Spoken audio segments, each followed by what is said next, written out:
All right. Hello, survivors. Welcome to Survival Jobs, a podcast in collaboration with Broadway World and Broadway Podcast Network. I am Jason A. Coombs, one of your co-hosts of the show. And this is my girl, my boo, the iconic, legendary, beautiful, talented. I can say all the superlatives and adjectives for her. Samantha Dawn says hello. Hey, Samantha. Hi, Jason. How are you? Ooh, I'm good. How are you? I'm tired today, but I'm happy. I'm thriving. I'm tired because I saw Tommy the Musical last night. Tommy the Musical, The Who's Tommy. Oh, yes. On Oh, Broadway. incredible. So, Samantha, I also just wanted to give a quick shout out to our friend Casey Miko, who launched a podcast. It's brand new, just came out this week, called Flop Fan, and she asked me to be a guest on it. So we talk about flop musicals, and my musical pick was All Shook Up, a classic. It was a flop, but I think it has been rebranded into like an awesome kind of like community high school hit. So check that out. Shout out to Casey. Love her so much. We love Casey. I listened to it, Jason. It's really great. And you know what? That's so special that you're the first guest. As you know, as a podcaster, you never forget your first guest. I know. That was so sweet. All right.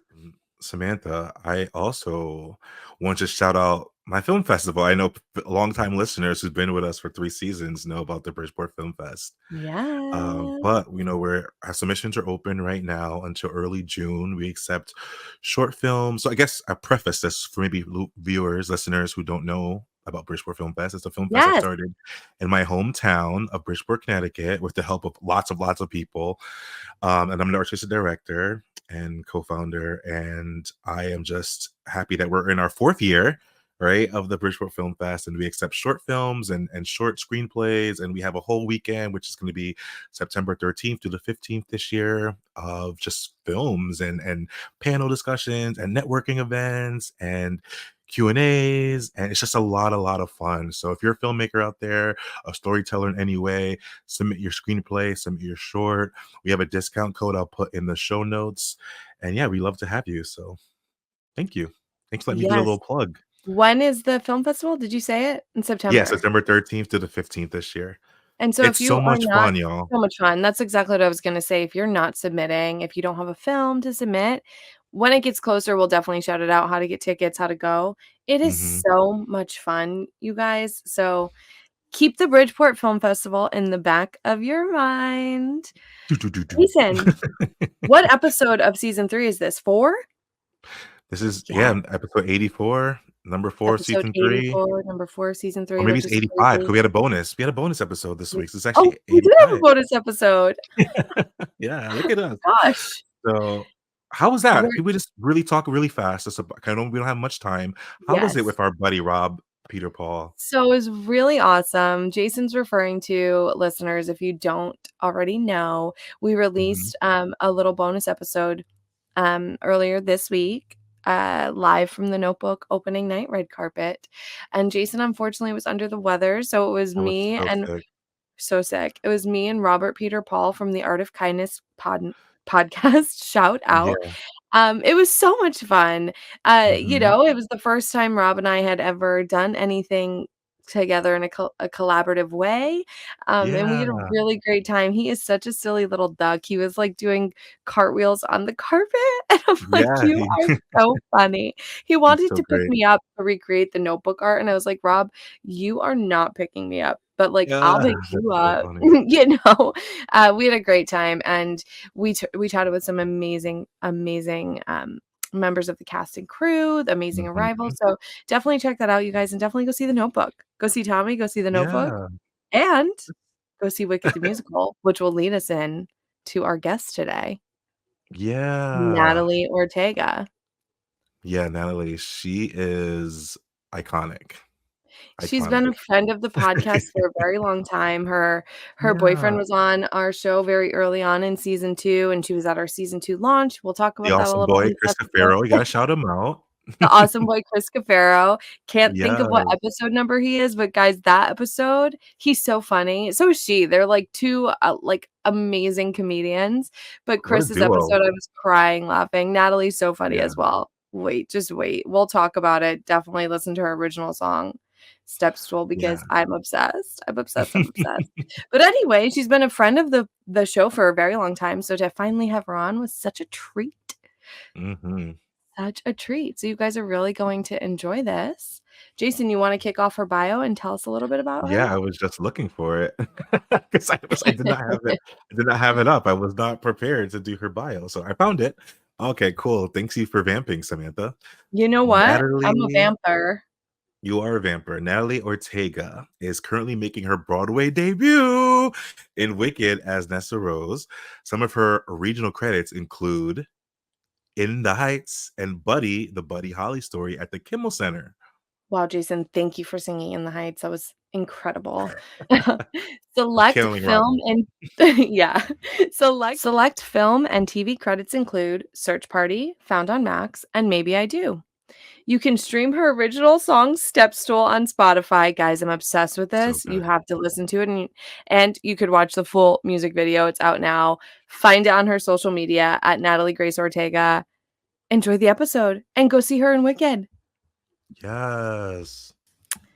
Hi, Natalie. Welcome to Survival Jobs, a podcast. It's been a long time coming. We're so happy to have you. Hi, guys. Thank you for having me. I'm so excited. I've been a fan for a while. Oh my gosh. Thank Thank you. you. Yeah, We of love course. having fans turn into guests. It's my You were at our my season whole 2 thing. party, I right? was. That's when we first met you? Or was I I first met you? was. Yeah, that's so Yeah. crazy. Look at us And then now. I found out I actually met like several friends there that I then met in later places, and they're like, I was at that party. I was like, I was at that party. So y'all's party is the place to be. You hear Yeah, it that, really people? is. Season 4, you better be there. Yeah. Oh I'm my just God. telling you my experience. I met several people who were like, wait, I was at that party. I So- love that. You guys really crushed. That is so good. Season 2 party, I can't even remember. Like, it was so long ago at this point. It really was. Crazy. But also, I feel like every year post 2020 has felt like 10 years.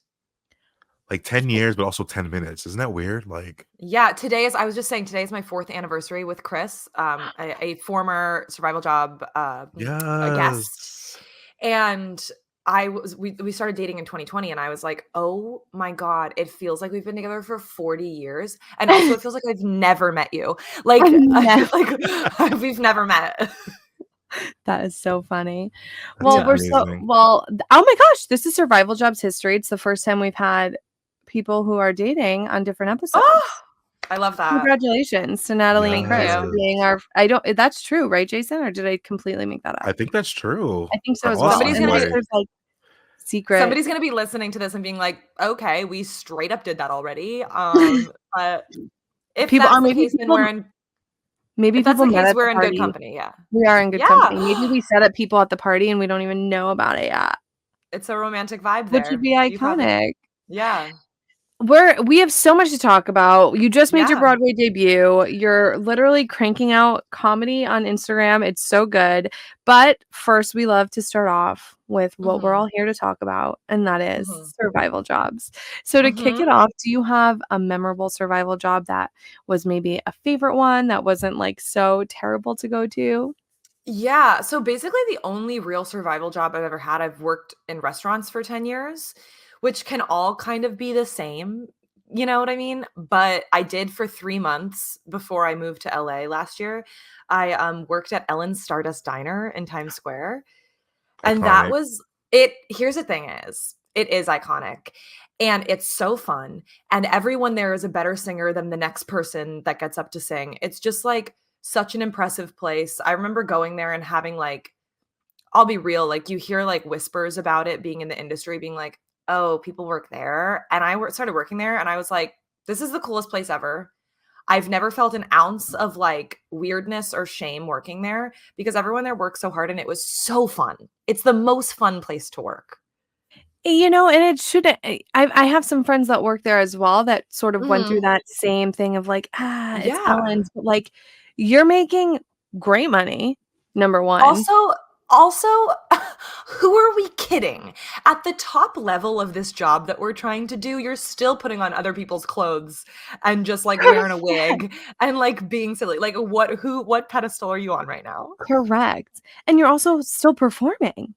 You are, and you're performing for like kids who like don't have access to like Broadway is so expensive. And it's not like Ellen Stardust is cheap. It's an expensive diner. But like you're performing for kids who like sometimes aren't going to the show after dinner, and like it's so special and they're so excited, and to like actually work there, it's so crazy to hear anybody kind of like poo-poo it because it's just such a magical place. Do I'm a big not fan. poo Ellen Stardust. By the way, I also Don't. love to attend. I go sometimes. I was just gonna say, if you have any opinion about Ellen Stardust Diner other than the fact that it's the most fun place on the planet, go there and get a little bit drunk. Yeah. And Yep, have I've some been tater tots. That's Listen, I've ended up at Ellen Stardust quite a few times. I begged my I niece to still go. go. You do? Like Yeah. on your day off? Oh, you're Yeah, I'm not not kidding. like on your day off from Wicked, you're like, "Hi, guys. Dead I'll have serious, some yeah. tater tots and milkshake." So are we going together, like us, the three of us? Is that gonna I'm happen? serious. And I'm like, this. I could talk for the whole time about this, but I won't. But I could. You can. It's like as an adult, there like it's like going to Disney as an adult. Remember when you like went as a kid and you're like, this is so magical, and then you go back as Mhm. an adult and you're like, there's no Yeah. way it's gonna be as magical. Ellen Stardust is like Disney, but in Times Square, and it's just magical as an adult. Go there and get a little drunk. The confetti still flies. The confetti so nice. I begged my niece to go when I took her to the Rockettes in December, and I was like, "We're gonna go eat, and the people are gonna sing." And she said, "I don't want to go." She want to go to the Well, M&M store instead. I wasn't there, but Chris's sister brought his 5-year-old nephew, her son, obviously, I said that's so crazy, to Stardust. And he's like, 5 is young, and that's like a very overwhelming place. I've seen like a lot of kids need like earplugs and stuff. And he was just like, this is the best restaurant I've ever been to. And it's canonically not a great restaurant. Like the restaurant part is fine. But he was just like, this is my favorite restaurant. And I'm like, and I love that. That's what makes me so happy. Is like just kids being so stoked on it. I heard the Caesar Iconic. salad's pretty good. All right. I haven't tried it, so I can't speak to it. My thing is that I do have a note for any restaurant that sells hot dogs and also shrimp scampi. Oh, Yeah, it's a no on the shrimp scampi for me, but I'm there for the tater tots and milkshakes. A burger, get eggs, get pancakes. There's a very good. I like that chicken sandwich But also, if you're Okay. ordering shrimp scampi at Yeah. Ellen Stardust. a restaurant that sells hot dogs, that's your fault, Yeesh. and you deserve whatever happens to you. That's not the restaurant's fault. That's your fault as an adult. That's your fault. That's your fault. Oh my gosh. So have you ever had like a really bad experience working in a survival job? One that like Ye- makes you cringe to this day? You know what? I've been very lucky that I've never had a terrible experience. Like, I'm also like a straight A student. So Oh, like if there's a rule, I'm gonna follow it. But I would say if I could like if there was one job I would have to pick, that would be like, I wouldn't go back there, even though I do go back there to eat. I worked at this restaurant, and it has nothing to do with the restaurant, but I worked at this restaurant called Cook Shop in Chelsea. Delicious spot, so wonderful. I highly recommend. It's all me. It's all my fault. I worked there from the time I was 20 to the time I was 27. So I just like lived a lot of life there. You know what I'm saying? Like I really grew up there. I started there before I could drink alcohol, and I left like on the cusp of 30. And so it's just like I can't face the me that worked in those walls. You know what I mean? So that's the impressive, though. cringe. By the I way, just that's like think of so impressive. That's you know a what long it is time. I should have left earlier. But I'm terrible with change, and they were good to me there. Like they always treated me really nice. And once you also like in restaurants, I don't know if y'all have worked in like restaurants for an extended period of time. Once you achieve seniority somewhere at a place where like schedules are like the Wild West and like making money is like the Wild West, you're like, I will cling to this until I die. And then I like was like, I might die here. I might die here. So I was like, I have to leave. But that's the only reason why I was like, I could cringe at that. Like, oh, like it's just like it's like your parents almost, where I'm like, you've seen crazy people that I've dated. You don't like y'all don't need to know that much about me, but you do. So that's the You one where I'd be like, do. that's the cringiest one. Yeah. Jason and I had a similar time staying very long at a restaurant. And thank God, no, I was just going to say, thank God the pandemic happened, because I think that's the only reason I left. I don't Sure. thank God the pandemic happened. It was a weird time. No, But horrible. we can look at the glass half full. If that Yes. pandemic did not happen, I would still be slinging queso at Javelina Tex-Mex. Thank I you. hear. Oh my God, that's so funny. That I like queso's so queso. good though. The queso is so good, except for never mind. I'm not going to talk shade on this show. I don't know who's listening, but let's just say when we were there, it was at a different level than it is now. That's a real thing. And I Thank also, you. though, do think a lot of that, because I could say that, I won't say which restaurant, but I would say that vehemently about a restaurant that I used to work at that I really loved the food. And I go back sometimes. And also, I'm not just like hanging out at all these places I used to work. Like, I'm not a freak. But It's like going back to visit your high school. yeah, hold on. Let me quantify this really quick. A, I usually get free food at these places. Excellent. B, like I said, I'm a straight A student, so I made a lot of friends. I had a lot of friends at these places, but not necessarily friends that I have time for outside of their place of work. So I will go back every now and then. But yeah, I will say, I think post-pandemic, this is just conjecture, but like I've seen that with places that I've worked where like the food has kind of dropped off. And I almost feel like whether it's a supply thing or like a money thing on the restaurant side, quality is struggling a little bit. I feel bad for them, but I've noticed it in more than one place. Correct. I do think that might be a casualty of the pandemic. You know what? Yeah. The pandemic will live in our memories, and hopefully that's only where it stays. Yeah. Oh my God. Seriously. Well, in conclusion, everyone, go check out all of Natalie's old survival jobs, especially the Ellen Stardust Diner. Especially Stardust. Especially Stardust. So we have to talk so much about Wicked, as I've already said, but Yes. so you're performing at Ellen's, you're on Broadway now. Do you know the moment in your life that was the informative moment that was like, I have to be an artist? There's like a couple I could trace it back to. I remember like I started doing school plays because my sister did them. Like I just always wanted to do what my sister did. And she was so good at it, but she also didn't care at all. Like, and that's why I think she's so successful, because like she cares, but like she does not let that affect her. Like she doesn't let anything affect her. And I remember thinking like, wow, you can be so confident and have a bunch of people tell you how talented you are. And then it just wasn't my experience. I cared so much. But that was one where like watching my sister do it. And then this is going to sound fake, but it's true. The first Broadway show I ever saw, my mom will say it was Beauty and the Beast, but I was 2 and I slept on her lap. That doesn't count, Deb. You were 2? It doesn't count. Why'd you buy me a ticket? Literally, they paid full price. They had to. A full price to see Christy Carlson Romano in not Ren Stevens. Not Ren Stevens. But it was the 90s. It probably was like $10. Yeah, it's true. Broadway was $45 back then. And houses were $90. But I went to see my first Broadway show that I was sentient for is I was 9 years old and I went to see Wicked, original cast, and we sat like 5th row, 6th row. Like my parents really bought tickets to Wicked. And I just remember being like, this is the craziest thing I've ever seen in my life. We went to the stage door, and that I think was it too. Seeing them come out of the stage door and them being just like real people standing in front of me was like so wild to me. And since then I was like, I have to be on Broadway. And by the way, you did it. Insane. In Wicked. And that is not lost on me that's the one. It's crazy. I love a full circus. Wow. And it is.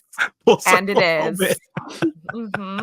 And it is. It is. There's goats that are talking. It's a circus for sure. Yeah. There's someone riding a bike with really big wheels on it. It's a circus. A full circus circle moment. There we Yeah, go. exactly. Oh Exactly. my gosh. Okay, so reflecting on your time in New York City and you were living in Mhm. LA for a little Mhm. bit as well. What was like the biggest challenge you faced as a working actor and how did you kind of overcome it to end up on Broadway as you just said? Yeah, it was actually kind of like a string of giving up moments, and I Yeah. actually this is like I didn't realize this until right now, but, like, my biggest pet peeve, and Chris will say that I say this all the time, I hate when actors and it's probably true, but in my mind, it's not. I hate when actors get up in an interview or on an award show and are like, "And I almost gave up, and then I got this." And I'm just like, "Shut your mouth."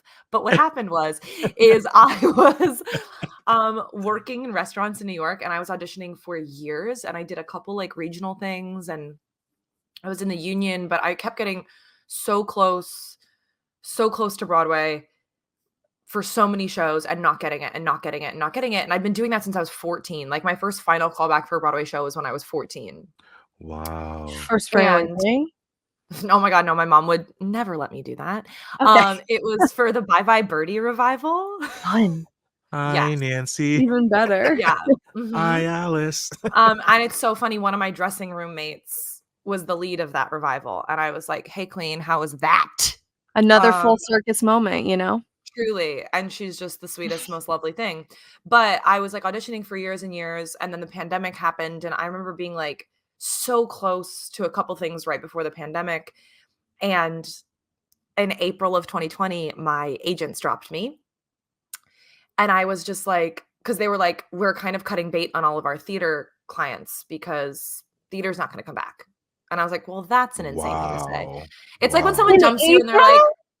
Like, yeah, well, wait it's a few months to feel it no, out. and that's the thing is it was an excuse. It's like when someone dumps you and is like, "And I just don't wanna hold you back." And you're like, "You don't want me to hold you back, just say it." But so I was like, "Okay." So I got into comedy because I was like, there's, like, not a lot going on during the pandemic, so I got into comedy, and I really, like, focused on that, and I was starting to find some, like, success in that didn't make me feel bad about myself, like, so much of theater made me feel so bad about myself because I was told no so much, and that gets to you.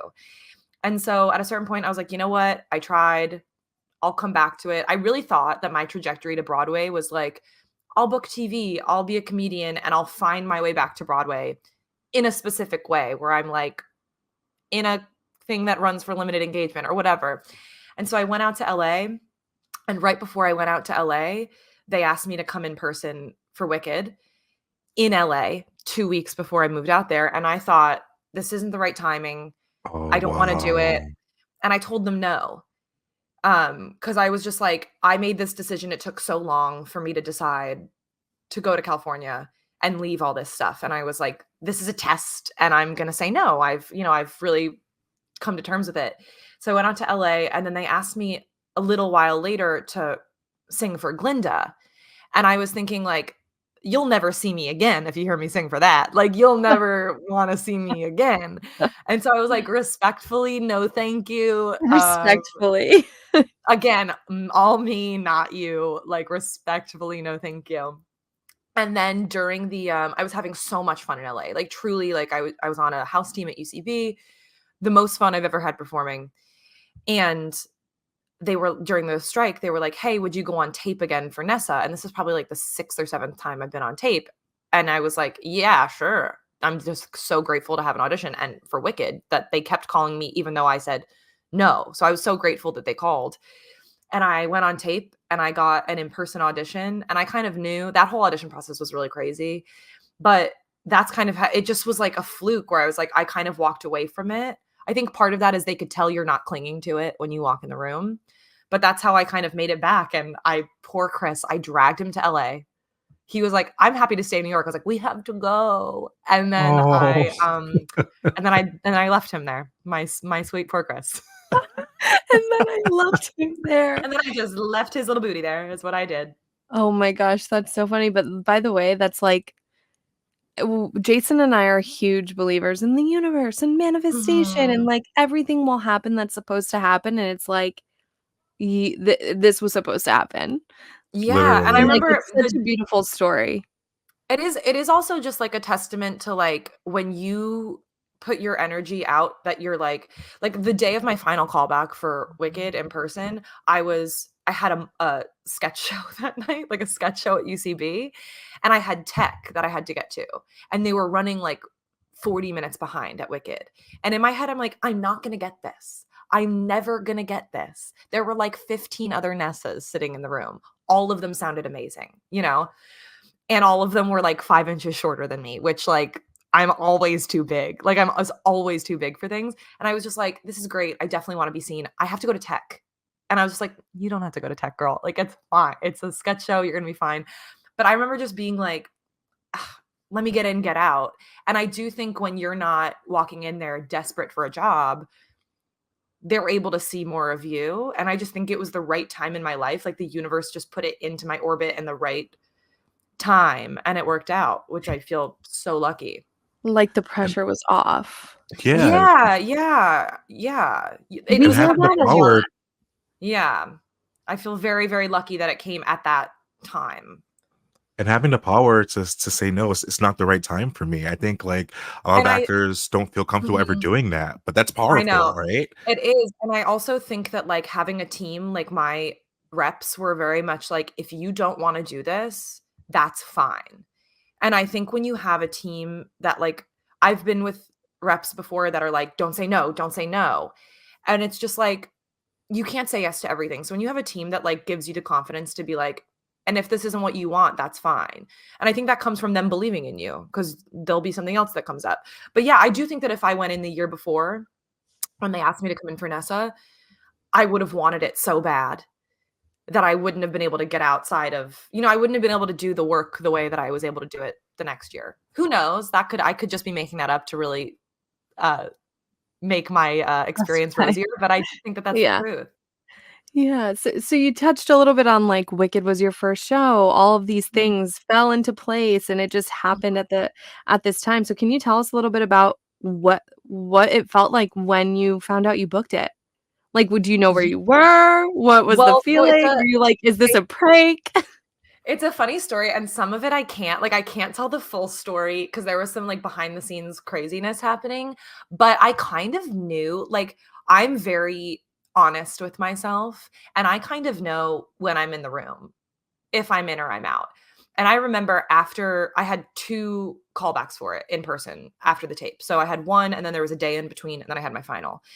And after the first one, I had never spoken to anybody who had been in for Wicked before, so I didn't know that this was normal, but I walked out of my first in-person callback for Wicked being like, "I think that was the worst audition I've ever done," where I knew I sounded great, but they made me sing the song, I'm not kidding you, 9 times. The Wicked Witch of 9 the times. East? What's Yeah, the the Wicked Witch of song? the East. Yeah, yeah, Wicked Witch of the East, and they made me do it 9 times, and after the 7th time, the director was like, "Do you have water? Do you need water?" They had to get me water because I forgot my water in the car. Um, and I was just like I never got from them like, "Great, perfect, that's what we were going for." So I left being like, I just couldn't figure it out. And then I go back in the Yeah. next day and not the next day, 2 days later, I'm sure I can say this here, a bunch of people watched it happen, and I'm sitting in they're running 40 minutes behind, and I'm sitting in this, holding room at 3rd Street Dance in Los Angeles, and they were like, "Hey, they're gonna take, like, a 5-minute bathroom break, and then, Natalie, you're on deck." And I was like, "Great, oh my god, I gotta get to tech for my sketch show." Um, and so the creative team walks out of the room next door, and the director sticks her head in, and she goes, "Natalie, come here," in front of everybody, and I'm just like, "Oh, this is my nightmare." Like, I could just feel everyone's eyes on my back because 'cause I've been every other situation, I've been the girls, like, watching this happen, and she just took me into another room, and all she did was, like, say, like, "Hey, let's go over the notes that we gave the other day that we worked on. I just wanna make sure, like, they're all, like, top of mind when you go in." And I was like, "That was so nice of her." And she didn't give me any inkling of, like, "I want you," or, like, blah, blah, blah, but it was just like she was just like, "Hey, I just wanna take a minute, make sure, like, all the notes from the other day sunk in."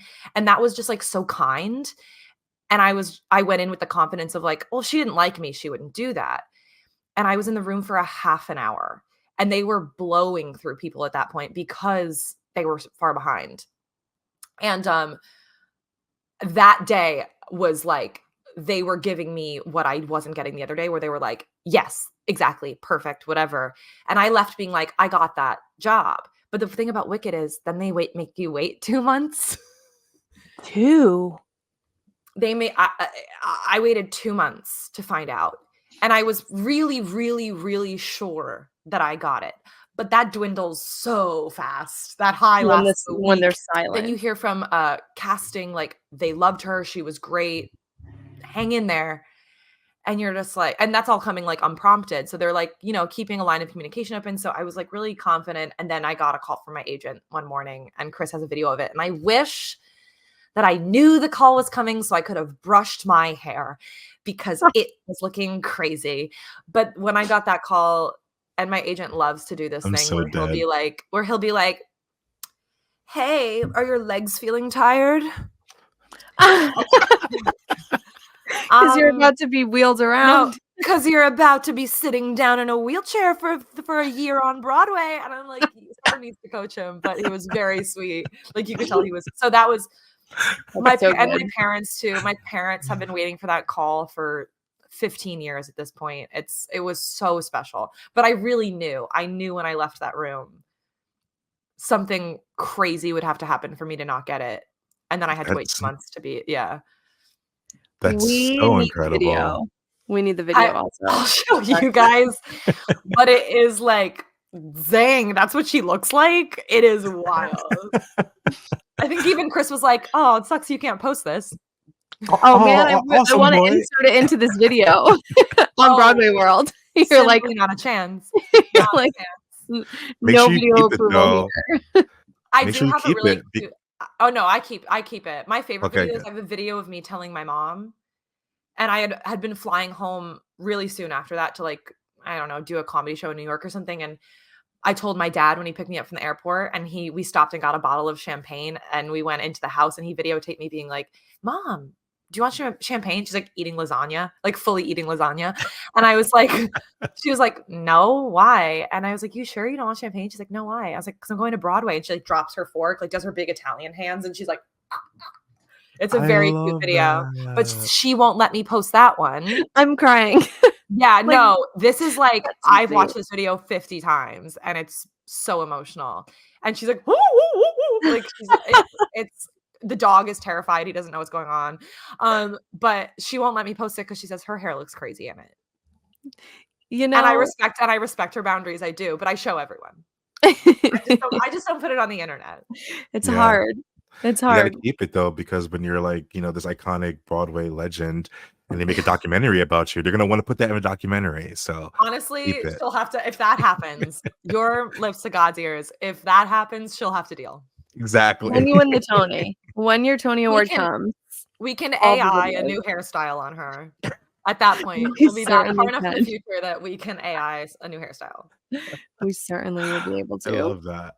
So Natalie, tell us about the rehearsal process, right? Because we get a lot of people who like are making their Broadway debut like in a brand new show, but you're like entering a show that's been around for like 20 years. So what is that like for you to like Yeah. come in as kind of like the new girl in town, which is like the wrong Yeah. show? Yes, But and shout out to past guest Lisa Feingold, past Survivor Club yes. guest, who Let I me know tell you like right helps now, a lot in the process.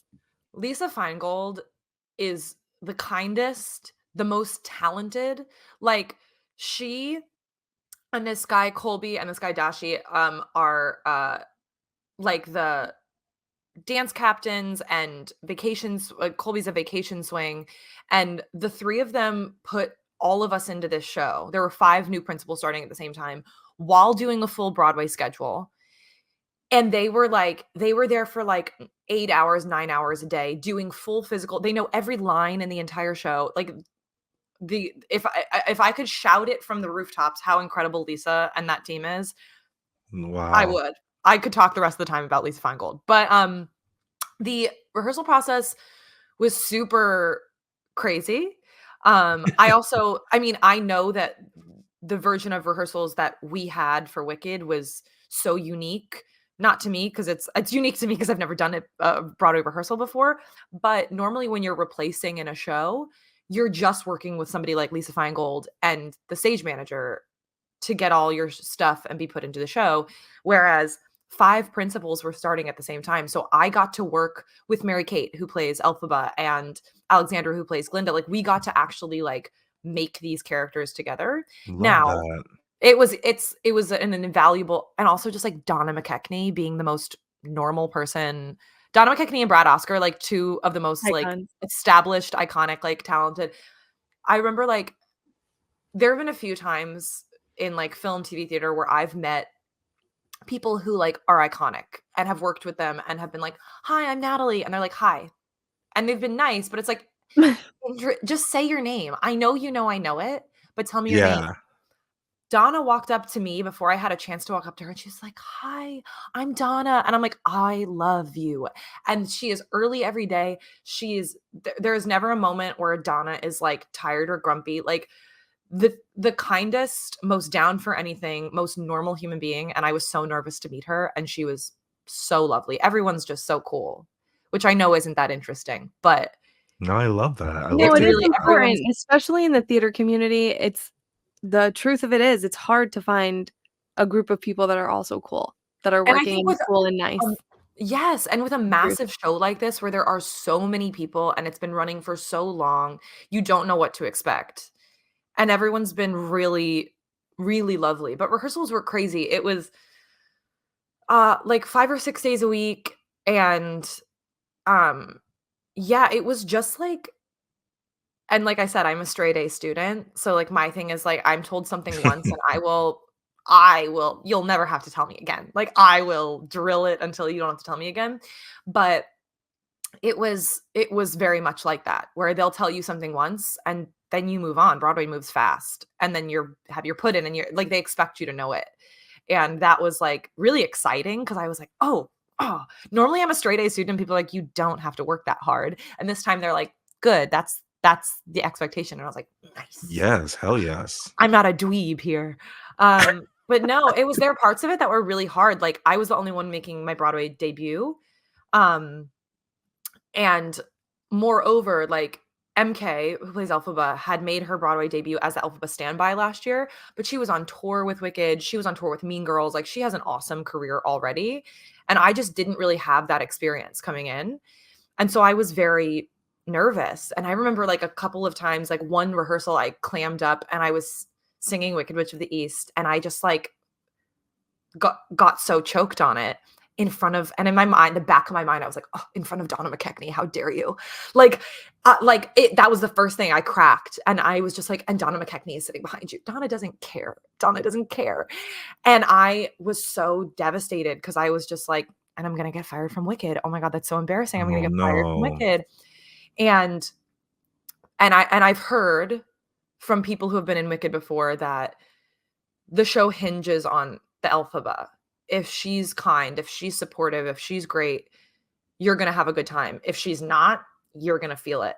And that day I was just so embarrassed, and MK came up to me and was just so kind. And she didn't have to be. People could have just left me alone and it would have been fine because it's embarrassing and it's like, whatever, you move on. And she just like took time out of her day that she probably didn't have to be really kind to me. And I was just like, oh, this is going to be great. And that's kind of all you need, is not even someone to validate you, just someone to be like, we've all been there. Like we've all been there. And that's been my experience the whole time, is everyone's just been so kind. And it's been like Yes. over a month now. So I fear that everyone's just so kind. I fear that that's just the tea of Wicked, is everyone's like lovely. We We need gotta to pull. Go ahead. I'm just gonna give a shout out to our boy who plays Bach, Jake Oh, Jake Pedersen. Pedersen, can you believe? Iconic. What a And sweetie. he's that talented and that beautiful and Yeah. that kind. It's so And nice. he invited me to his birthday, and I was like, oh my God, how old are you going to be? He goes, 25. I went, oh, die. You're like, same. Oh, me as well. Covering up my gray hairs. So I'm like, no, me too. When we talked to him, we were like, tell us about your survival jobs. And he's like, well, I really just started working right after college. He said, well, I went to college That was a Yeah. survival job. I I went mean, to college and I survived it. yeah, yeah. And Like, then I for just sure. basically have been working as an actor ever since. Killing No, it as an his actor. survival tour was his survival job was the national tour of Wicked. Yeah. Literally. Good for him, man, and he's talented and he deserves it, and he's Mhm. just so pleasant to work with. And actually, So it's very funny. I recently got new, jeweled shoes because I was in a 3-inch and now I'm in a 2-inch. oh, good. Oh, because you're so tall. I would be like, he and he's not that little as far as box go, but I am just like a beast. They had to rip all the padding out of the wheelchairs I'm sitting on, let me tell you right now, plywood in 2 of the chairs because they had to take all the padding out because I'm too big. Just too I small. am the tallest. I was told I'm the tallest woman to ever play this role. And they were like, Iconic, the girl who making Wicked history. literally, well, it's funny because they said the same thing to the girl. Her name is Kimber, who went right before me, and she's so fantastic. And she's not short. She's like 5'7". And they were like, we thought Kimber was the tallest, and you come in here and you're huge. And I'm like, thanks. I Yeah, hope they didn't say for that. Oh my sure. god. No, that's what I heard though. You know what I mean? Yeah. That's again not on them. That's on me. That's what I Yeah. heard though. How tall are you? I'm 5'9". I'm Oh. 5'9". I know And you're they've got me 5'9" because of A Man with a Step Stool, which we will talk about later because I've stalked right. it and I think it's so brilliant and so Oh, good. thank you. I was Thank gonna you. answer the question. I was be like, "She's 5'9" I am. because I know the I lyrics am. in the song. I am explicitly Oh, 5'9", duh, yeah. yeah. And by the way, everyone Everyone's the same listening, height to me because I'm like 6'3", so I'm everyone's short to sure. me.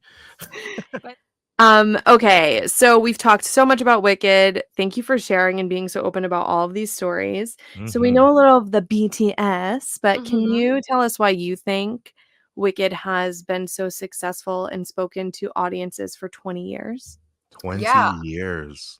it's obscene, and it's only gonna get, you know, a larger audience when this movie comes out, which Thank you I'm for so saying stoked about. obscene because that is a direct Obscene. pull. It's a direct pull from Wicked. It It's is it's just atrocious. it's It's just obscene. injected into my blood, Thank to you so quote the much. show now. I think that it's because it's, it sounds so corny, but there are so many timeless themes in this show, and literally since 2020, which is a time that I think a lot of, especially people our age and younger, had like real political awakenings. All of these themes only become more and more relevant.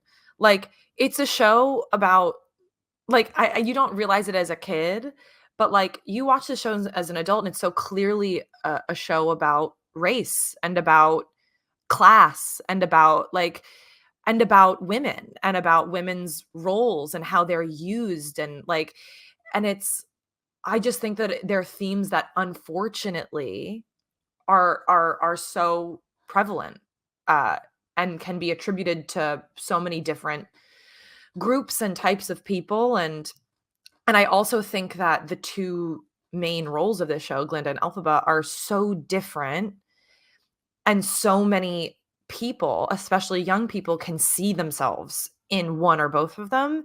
And I think that is the biggest thing that makes this show so successful, because it's having young people so like viscerally attached to it. And then they're all on the internet now. And so the show just becomes bigger and bigger and has a life of its own. And I think it'll continue to do that. I hope so. Yeah, that was great. So, I think a lot of people who listen to this are gonna, like, just, like, live vicariously through you. So can you tell us 3 words that you felt, your emotions after your first show, and they like was time to take a bow. You took your first Broadway bow in a principal role. 3 Mhm. words that come to mind because I just imagining that gives me chills.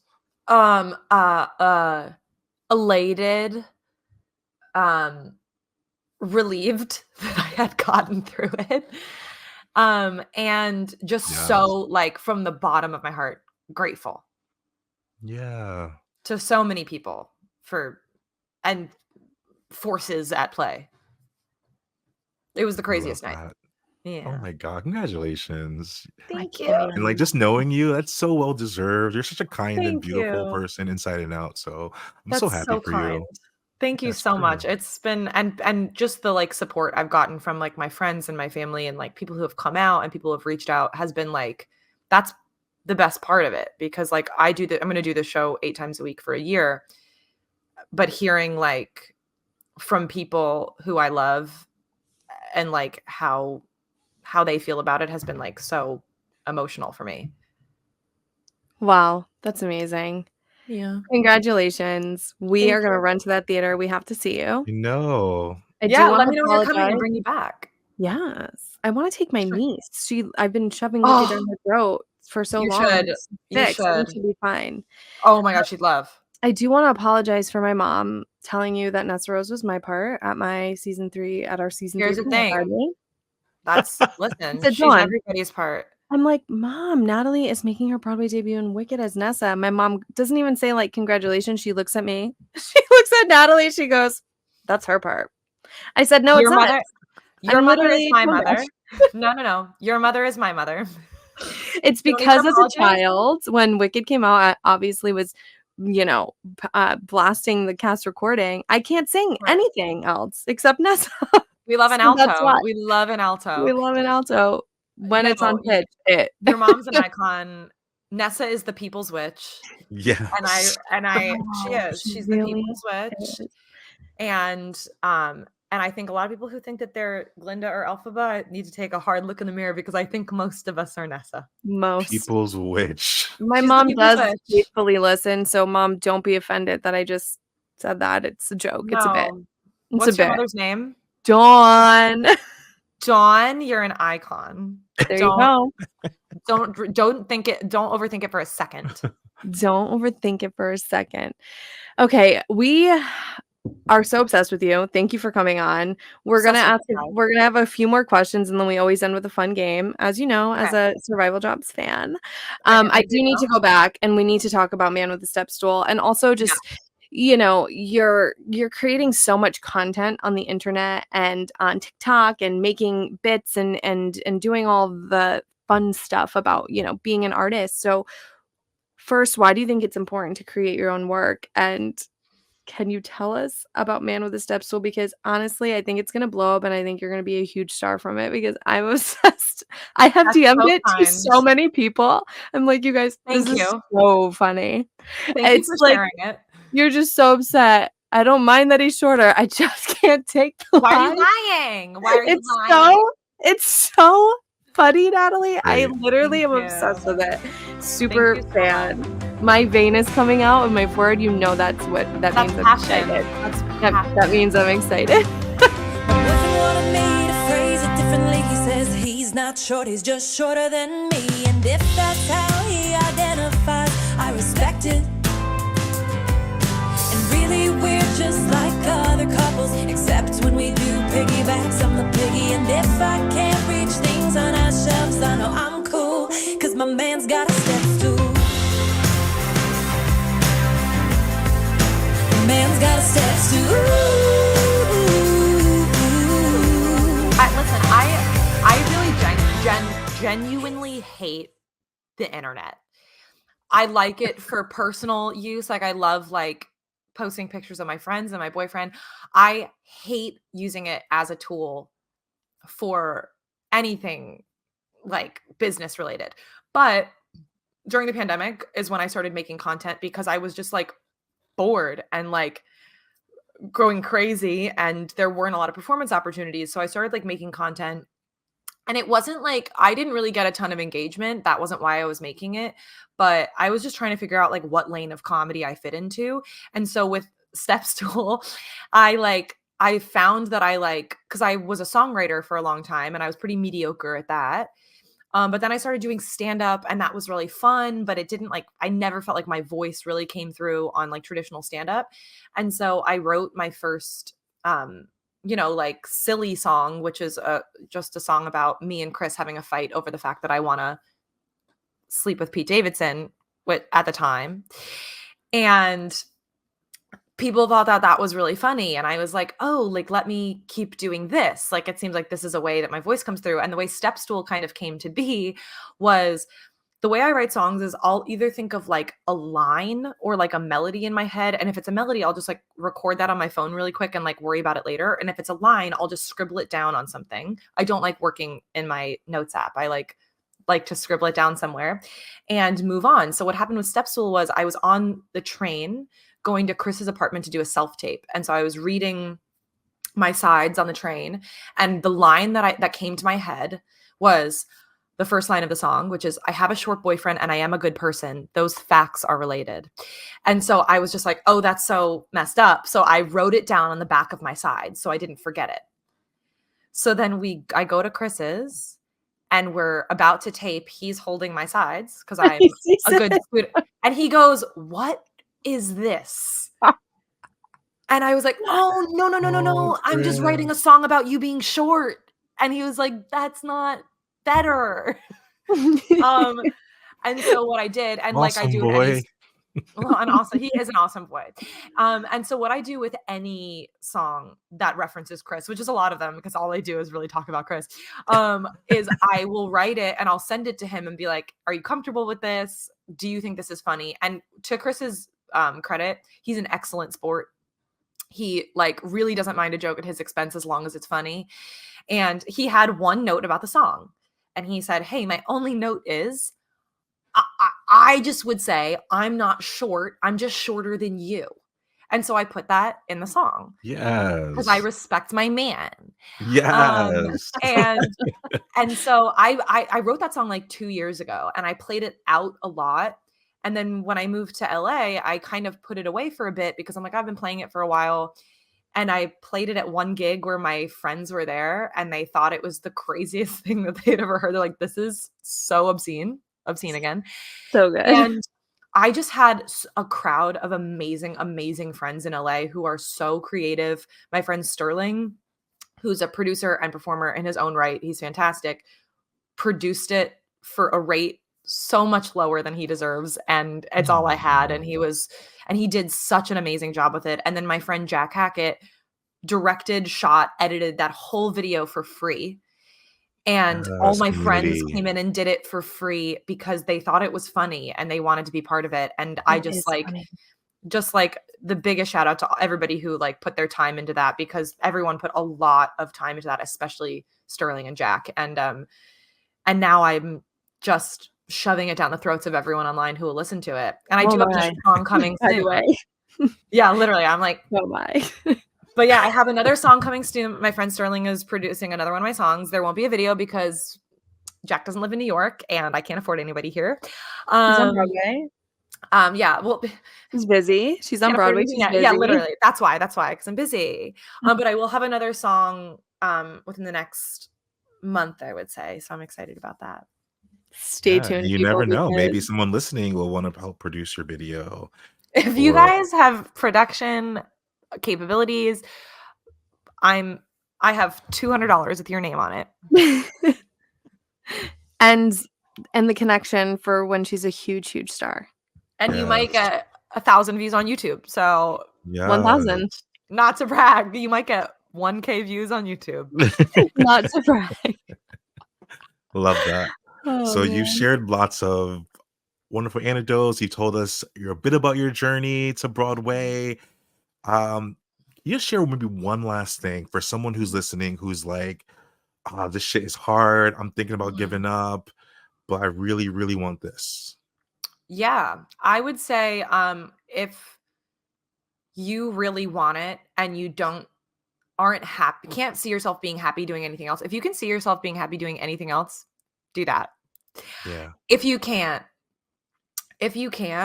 don't let people tell you no, or let them and don't let it affect you. Like so many people told me no. And I think like a really good piece of advice that I have figured out on my own that I wish I knew maybe 4 years ago is really, really know yourself, know what you're excellent at and accept what you're not excellent at, and say no to opportunities and auditions if you feel like it doesn't serve you or shine you in the best light, because it's the quickest way to feel less than what you are, is trying to fit into a mold that's just not your role or not your song or not your show. And that's fine. Like, not everybody can be Sutton Foster, who can just do absolutely anything. You know what I mean? Like, not everybody can be that girl, and that's fine. And I think the most powerful thing you can do is knowing what you're amazing at and what you're only okay at, and really throwing all your energy at what you find yourself being amazing at, and it'll make you feel better about Snaps. yourself. Love Snap. that. Thank you. I do just want to say, you said not everyone can be that girl. I'm not that girl. Do you get it? You. It's really, you. really just infecting my brain. Which is perfect, which is a perfect segue into our trivia Okay. game. Okay. Oh God. But thank you so much. This has been an amazing interview. Thank you for are having me. a star. Of Awesome. course. We were so happy. And by the way, keep BroadwayCon open. We're doing a Broadway debut panel, and maybe you'll just sneak right back in. I'd love it. I'd love it. Hey. Okay, so like we said, we always end every episode with a game. And we thought, what better way to end this game with some wicked trivia for the 20th anniversary for your Broadway debut to really test your wicked knowledge. So Full are you circle ready? circle moment. I'm literally nervous. Like, my palms are sweating. Well, you guys both showed up in your green, so you're ready. I'm the oddball out. I am Alpha. I'm the different one. Yeah. So You are. no problem. You're not that girl. I am You are not that that girl. Jason, you want to kick it? Oh, you want me to kick it? Yeah, kick it off. Okay. First question. Before Idina Menzel landed the role of Elphaba in the Broadway original cast, this future Elphaba was the first to portray the role in the reading while the show was in development.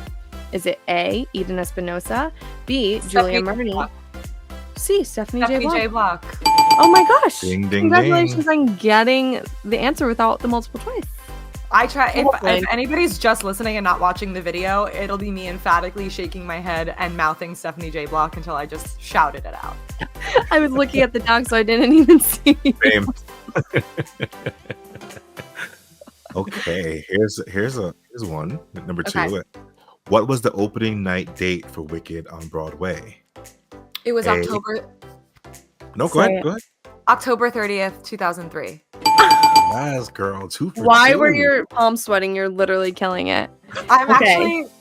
actually getting really confident, so I feel like I'm gonna fall pretty quick. This one, I believe you'll ace. Watch you not know. Number 3. Which of the following was not a reason why Glinda and Elphaba loathed each other in What Is This Feeling? A, your voice. B, your face. C, your stench. D, your clothing. It's gonna be her stench. Correct. Ding, ding, ding. It's gonna be the stench, yeah. Correct.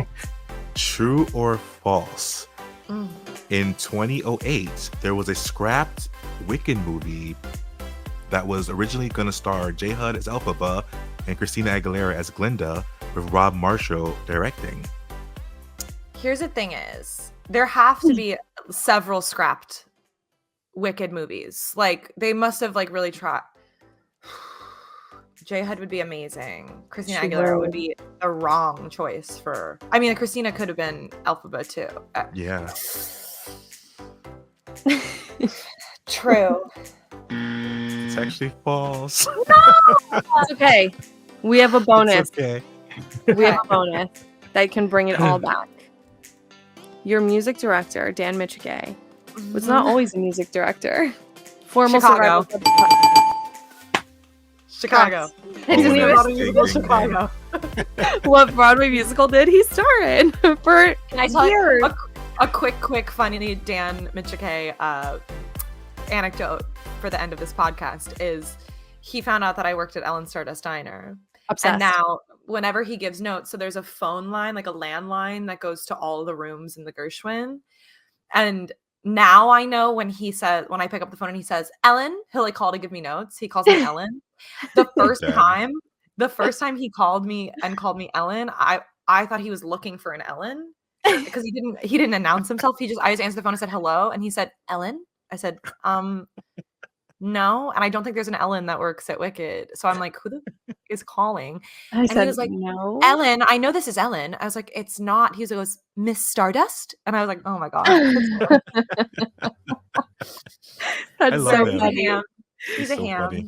Well, But yeah, congrats he's in Chicago.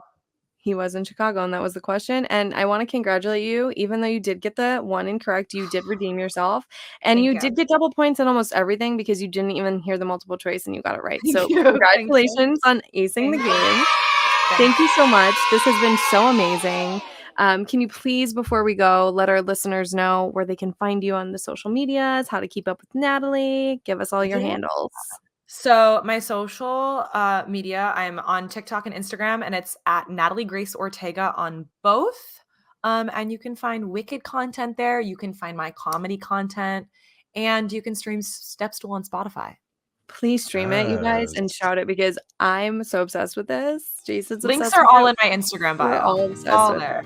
it. Yes. Thank you. Yes. Yeah, and if you're not following us yet because you're just a Natalie fan, check us out at Survival Jobs Pod on Instagram and Twitter.